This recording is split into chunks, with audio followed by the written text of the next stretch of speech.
चलिए अब हम लोग बात करते हैं टाइप्स ऑफ ट्रांसफार्मर। ट्रांसफार्मर के प्रकार के बारे में डिस्कस करते हैं। टाइप्स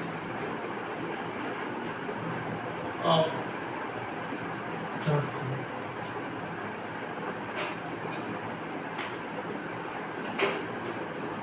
ठीक है, देखिए अकॉर्डिंग टू, अगर हम वोल्टेज की बात करें, अकॉर्डिंग टू वोल्टेज के आधार पर अगर हम बात करें तो पहला होता है आपका step up transformer.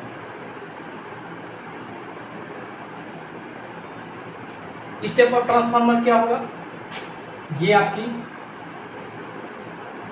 Primary winding होगी,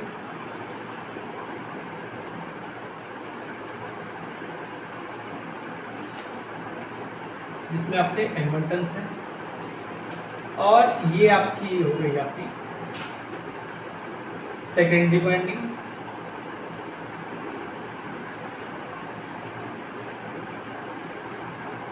ये आपकी क्या हो गई N2।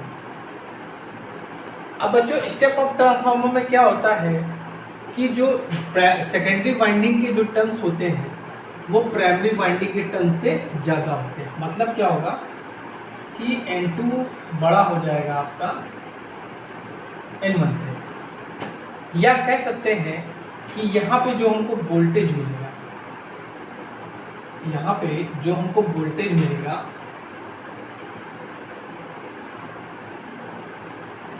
वो क्या होगा? बड़ा होगा। किससे? Primary voltage. ये हो गया आपका स्टेप अप ट्रांसफार्मर। अगर हम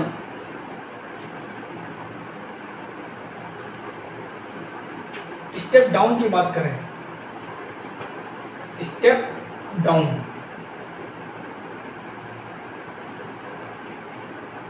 तो दूसरा आपका ट्रांसफार्मर क्या होगा? Step down transformer. इसमें क्या होगा बच्चों? N1 की वैल्यू N2 से क्या होगी? बड़ी होगी। मतलब N1 की वैल्यू N2 से बड़ी होगी, या कह सकते हैं V1 की वैल्यू V2 से बड़ी होगी। ठीक है। एक होता है बेटा आइसोलेशन ट्रांसफार्मर। क्या होता है? Isolation transformer. इसमें क्या होता है? N1 की वैल्यू N2 के बराबर होती है। ये क्वेश्चन पूछा गया है। ठीक है, अब आते हैं हम संरचना के आधार पर। ठीक है, संरचना के आधार पर बात करें तो एक होता है आपका कोल टाइप ट्रांसफार्मर,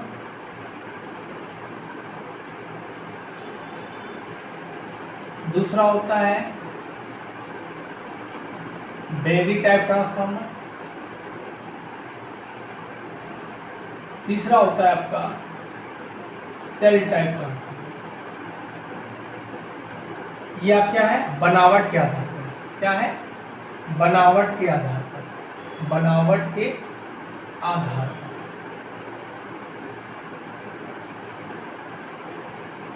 ये आपके क्या है? बनावट के आधार पर। ठीक है।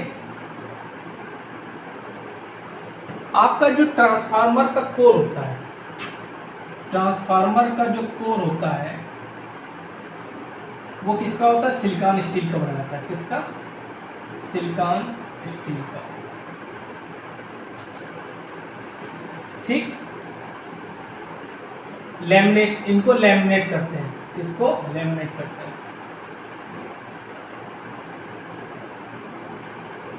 इसके लिए to reduce eddy current loss, eddy current losses. ठीक है। और सिलिकॉन स्टील का प्रयोग टू रिड्यूस सैथिल हानियों। सैथिल हानियों को कम करने के लिए हम लोग सिलिकॉन स्टील का प्रयोग करते हैं। सिलिकॉन स्टील में क्या होता है, स्टील आपका 93% होता है और आपका जो सिलिकॉन होता है वो आपका 7% होता है, ये भी आपको पता होना चाहिए। और ये किसका, जो पत्तियां सिलिकॉन की पत्तियां यूज होती हैं उनकी थिकनेस जो होती है, ये भी क्वेश्चन पूछता है बच्चों आपसे, तो ये होती है 0.35 mm से 0.50 mm।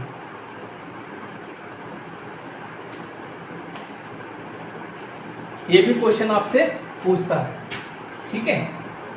और लैमिनेट किससे करते हैं हम लोग, वार्निश से, ठीक।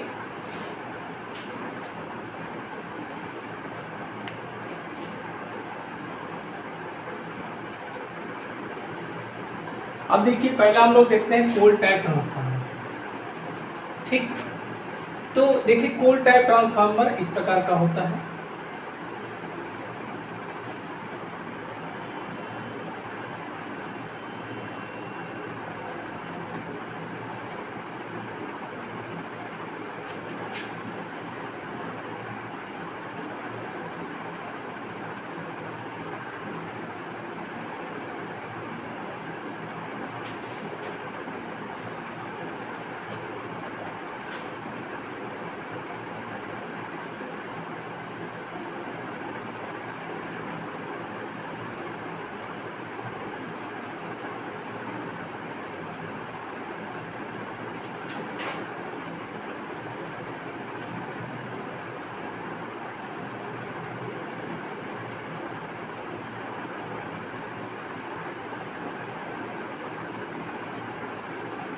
ठीक है, ये आपका कोल्ड टाइप ट्रांसफार्मर का बनावट है। ये आपका मेन फ्लक्स है,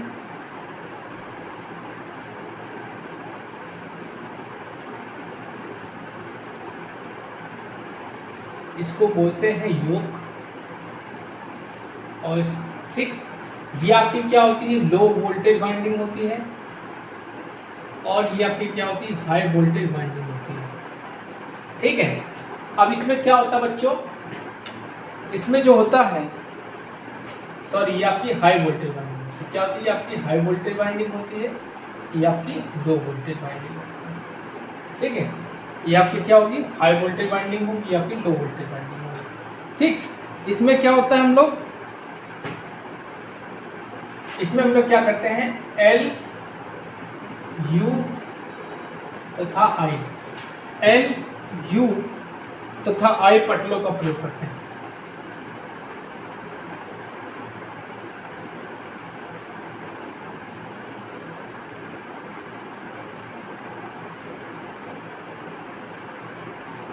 ठीक है, इसमें क्या करें, एल यू आई टाइप के पटलों का प्रयोग हम लोग करते हैं। अब देखिए इसमें फ्लक्स का पाथ कितना दिख रहा है आपको, एक ही दिख रहा है, तो कहेंगे इसमें एक पथ होता है, सिंगल पथ, ठीक, या सिंगल पाथ कह सकते हैं, क्या, सिंगल पाथ। फ्लक्स के लिए क्या होगा, एक ही पाथ होगा, ठीक है। इसमें क्या होता है, एक फ्लक्स होता है और इसमें लिंब कितने होते हैं, इसमें लिंब, इसमें बेटा 2 लिंब होते हैं, इसमें 2 लिंब होते हैं,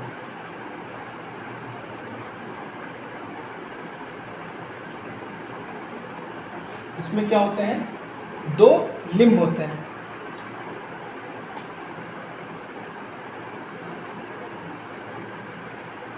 ठीक है। अब आते हैं हम लोग shell type transformer. Shell type transformer में क्या होता है,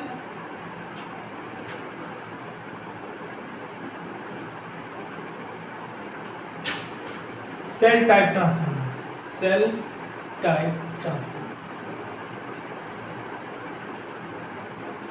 इसमें जो पटल यूज होंगे सेल टाइप ट्रांसफार्मर में जो पटल यूज होंगे वो कौन से होंगे? इसमें ई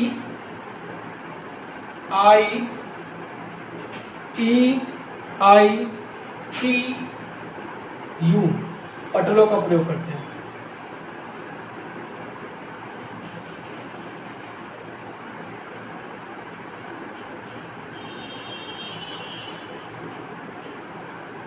इसमें क्या होता है? दो पाथ होते हैं, दो पाथ होते हैं। इसमें क्या होते हैं? दो पाथ होते हैं। इसमें सिंगल पाथ है, लेकिन उसमें क्या होंगे? दो पाथ होंगे। इसी बनावट भी हम आपको बताते हैं, ठीक है। और लिंब क्या होता है? एक होता है। लिंब क्या होगा आपका? एक होगा।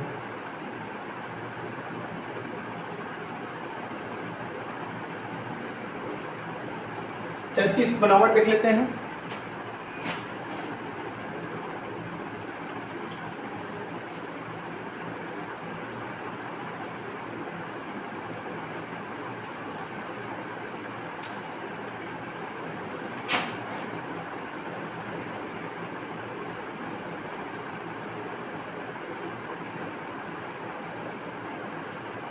ठीक, अब देखिए यहां पे दो पथ हो गए।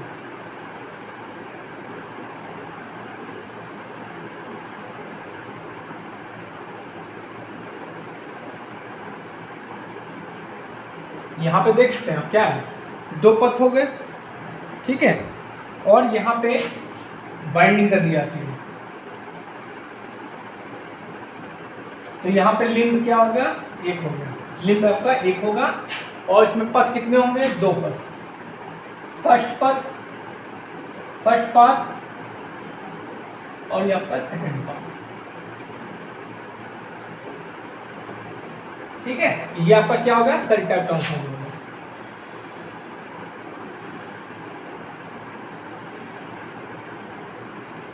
ये आपका क्या हो गया? सेल टाइप ट्रांसफार्मर हो गया, ठीक है।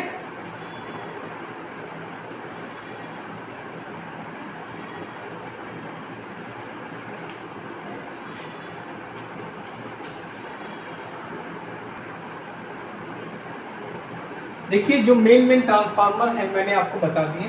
बाकी कूलिंग के आधार पे भी होते हैं। एक होता है आपका एयर कूल्ड ट्रांसफार्मर, एक होता है ऑयल कूल्ड ट्रांसफार्मर, एक होता है air blast transformer.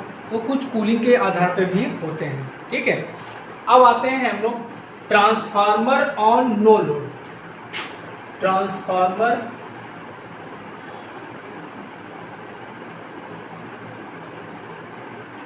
On no load.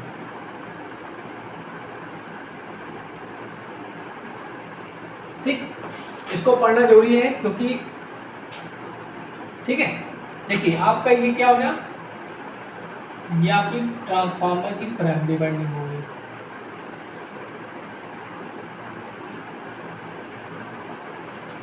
ठीक। इसको हमने सप्लाई किससे? V1 से कनेक्ट किया।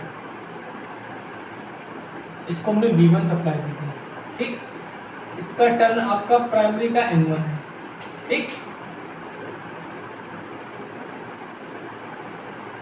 ये आपका सेकेंडरी बाइंडिंग हो गया। और अभी हमने इसको क्या किया है?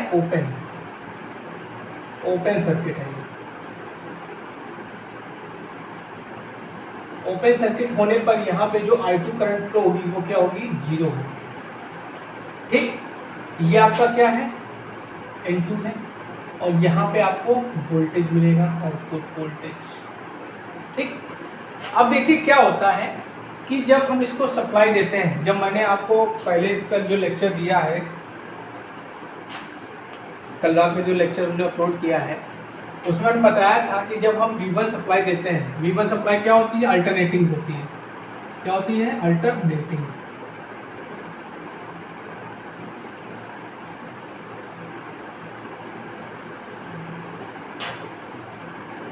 ठीक, तो अल्टरनेटिंग जो हम सप्लाई देते हैं तो यहाँ पे क्या होता है? एक I0 करंट फ्लो होती है, ठीक। तो I0 करंट फ्लो होती है तो ये करंट क्या करेगी? इसकी जो वैल्यू होती है 2% से लेकर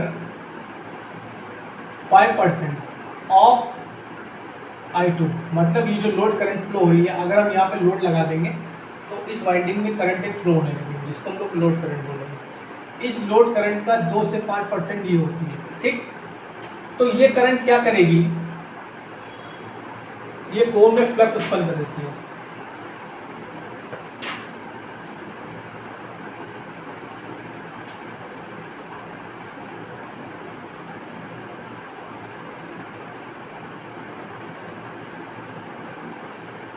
ये आपका फ्लक्स जनरेट हो जाएगा, ठीक। अब जब हम देते हैं तो फ्लक्स जनरेट हुआ 5 मैक्स, ये आपका क्या हुआ, फ्लक्स जनरेट हुआ, ठीक। अब ये जो करंट होगी ये वैल्यू होगी आपकी I0, क्या होगी, I0 होगी। इस करंट के दो कंपोनेंट होंगे, ये कंपोनेंट इसको बोलते हैं I म्यू और इस कंपोनेंट को बोलते हैं I ओमेगा। ये एंगल आपका क्या हो गया, पाई नॉट, ठीक। अब इस करंट के दो कंपोनेंट होंगे,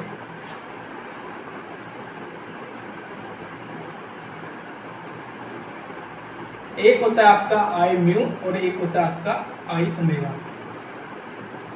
I म्यू को बोलते हैं मैग्नेटाइजिंग कंपोनेंट, मैग्नेटाइजिंग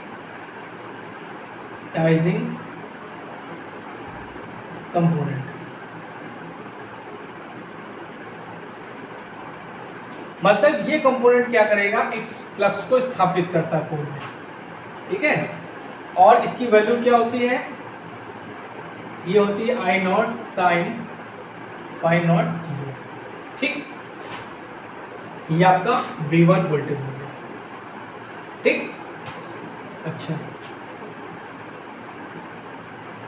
अगर आपसे पूछा जाए कि V1 और 5 मैक्स के बीच में कितना वोल्टेज कितना डिग्री कितने डिग्री का रिलेशन होता है, तो 90 डिग्री होता है। लेकिन प्रैक्टिकली क्या होता है, ये 75 डिग्री होता है। V1 और इनके बीच में जो एंगल होता है 90 डिग्री होता है, लेकिन प्रैक्टिकली क्या होता है, ये 75 डिग्री आसपास होता है, ठीक। अच्छा, अब ये क्या करेगा, फ्लक्स को स्थापित कर देगा। और दूसरा कंपोनेंट होता है I0 I ओमेगा, इसको बोलते हैं रेजिस्टिव कंपोनेंट। क्या बोलते हैं, रेजिस्टिव कंपोनेंट। ये क्या करेगा, इसके कारण ये वैल्यू होती है आपकी I0 cos फाई नॉट, ठीक। I ओमेगा की वैल्यू क्या होगी, I0 cos फाई, मतलब ये वैल्यू हो जाएगी आपकी I0 cos फाई, ठीक।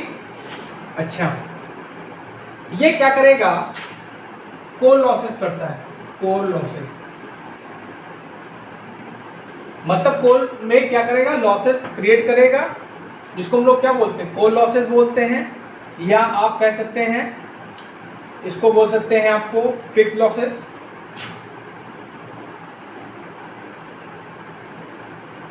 या आयरन लॉसेस। या क्वेश्चन ये भी बन सकता है बच्चों कि ट्रांसफार्मर के नो लोड पर कोर में कौन से लॉसेस होते हैं, तो आपके आयरन लॉसेस होते हैं। ये क्या होते हैं, फिक्स होते हैं। और ये दो प्रकार के होते हैं, एक होता है आपका एडी करंट लॉसेस, एक होता है आपका हिस्टैरिसीस लॉसेस। आगे के लेक्चर में आपको बताऊंगा, जब लॉसेस बताऊंगा, टेस्टिंग बताऊंगा तब बताऊंगा, ठीक है। तो ये क्या करेगा,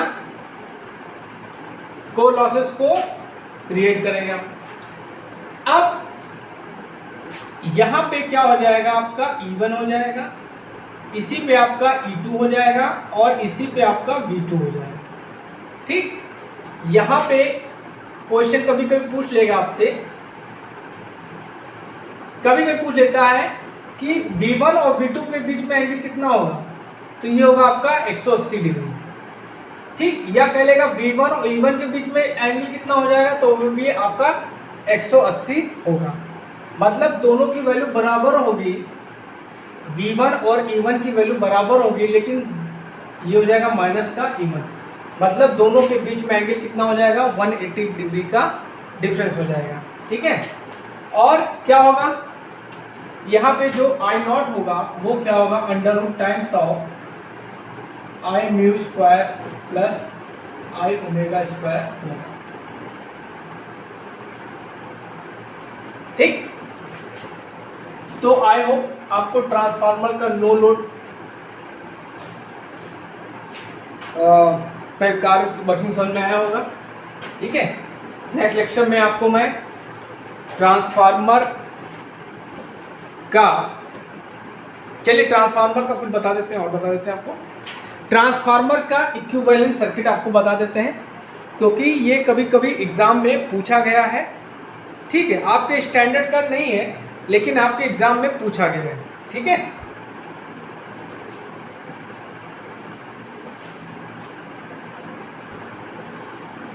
अब देखिए बहुत अच्छी चीज हम आपको बताने जा रहे हैं। ये क्वेश्चन आपके एग्जाम में पूछे जाएंगे, चाहे आपका जेई हो चाहे आपका टीजी2 हो। ट्रांसफार्मर का इक्विवेलेंट सर्किट,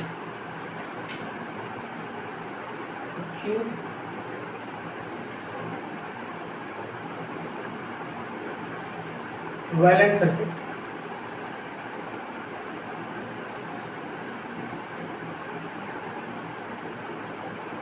देखिए ट्रांसफार्मर क्या होता है, प्रैक्टिकली हम लोग पढ़ते हैं कि उसमें रेजिस्टेंस नहीं होता है, लेकिन कुछ मात्रा रेजिस्टेंस की होती है। ठीक है, ये आपका क्या हो गया, ये आपका R1, ये हो गया आपका रिएक्टेंस हो गया, और ये आपका बाइंडिंग हो गया।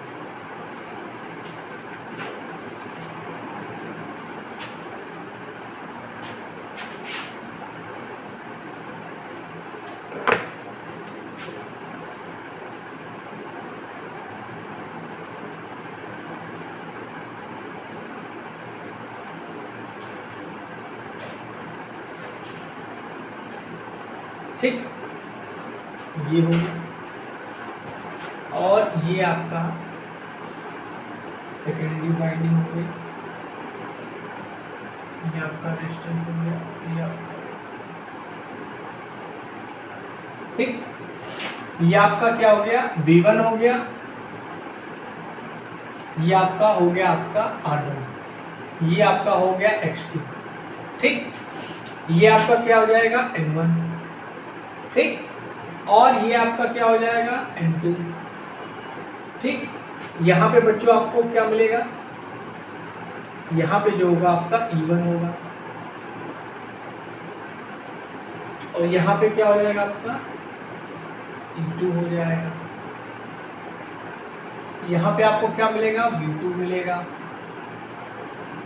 ये आपका X2 हो गया, ये आपका R2 हो गया। अब देखिए यहाँ पे हमने बताया था I0 करंट फ्लो होगी। अब इस I0 करंट के दो कंपोनेंट होते हैं,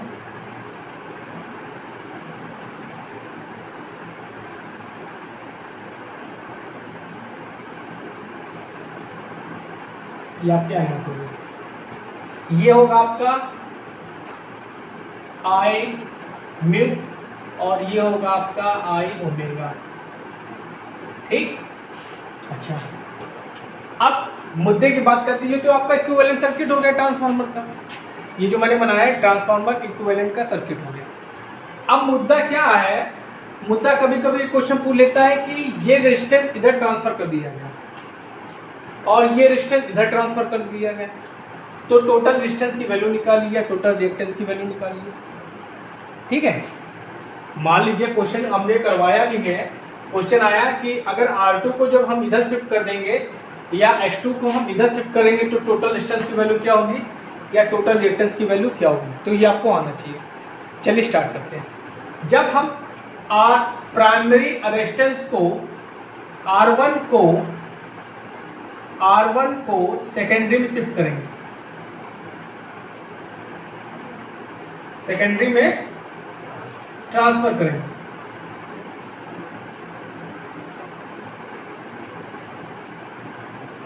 तो यहां पे क्या हो जाएगा, ये हो जाएगा आपका R1 डैश हो जाएगा, ठीक, इनटू इक्वल टू क्या हो जाएगा, इसको कर देना है आपको N2 बाई N1 का होल स्क्वायर इनटू जिसको आप कर रहे हो R1 हो जाएगा। तो यहाँ पे जो टोटल नया जो डिस्टेंस बनेगा वो क्या हो जाएगा, R1 डैश हो जाएगा और उसकी वैल्यू क्या हो जाएगी, N2 बाई N1 का whole square into R1 equal to क्या हो जाएगा आपका, ये हो जाएगा आपका K स्क्वायर R1, ठीक। तो टोटल रेजिस्टेंस कितना हो जाएगा बेटा, टोटल रेजिस्टेंस आपका हो जाएगा, यहां पे तो R2 है तो क्या हो जाएगा R2 प्लस ये हो जाएगा आपका K स्क्वायर R1। इसी तरह हम रिएक्टेंस को अगर हम ट्रांसफर कर देंगे इस, ये आपका X1, इसको अगर हम इधर ट्रांसफर कर देंगे तो टोटल रिएक्टेंस क्या हो जाएगा, तो टोटल रिएक्टेंस हो जाएगा आपका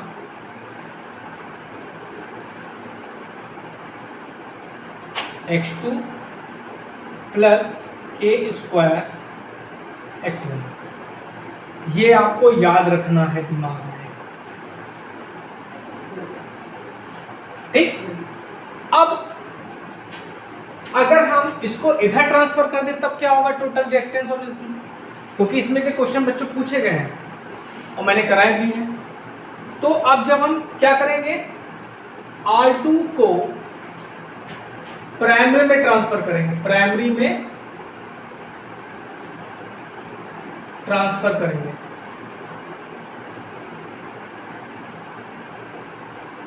तो क्या हो जाएगा, ये हो जाएगा आपका R2 डैश हो जाएगा, ठीक।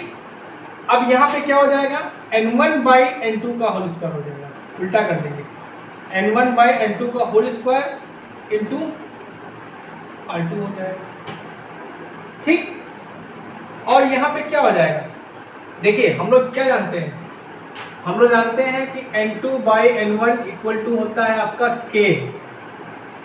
तो यहाँ पे तो हमने K स्क्वायर रख दिया था N2 बाई, लेकिन यहाँ N1 बाई N2 है तो यहाँ क्या हो जाएगा, R2 बाई K स्क्वायर, ठीक। तो टोटल रेजिस्टेंस कितना हो जाएगा,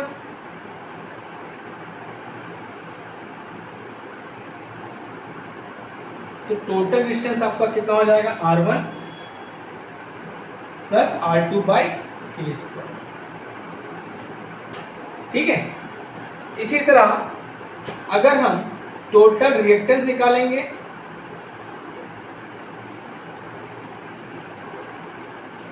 तो हो जाएगा X1 plus X2 by K का स्क्वायर।